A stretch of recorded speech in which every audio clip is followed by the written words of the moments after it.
Amahubo 5:8. Imbala nikhuluma ukulunga ngokuthula na? Madodana abantu, nahlulela ngobuqotho na? Ingani enhliziyweni niphehla imisebenzi emibi?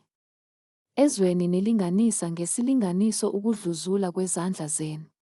Ababi bahlubuka kwasesizalweni.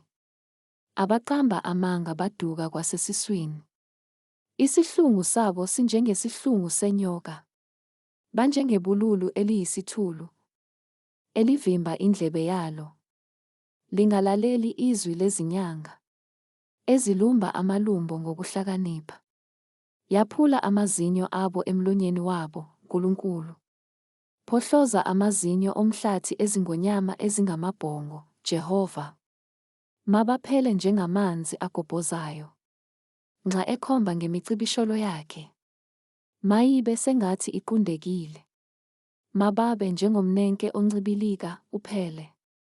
Njengokuphuphume kowesifazane okungalibonanga ilanga. Amabhodwe enu engakazizwa izinkuni zameva. Uyakuziphephula noma ziluhlaza noma zivutha.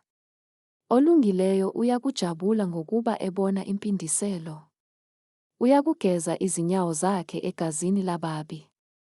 Abantu baze bathi, impela ukhona umvuzo wolungileyo. Impela ukhona uNkulunkulu owahlulelayo emhlabeni.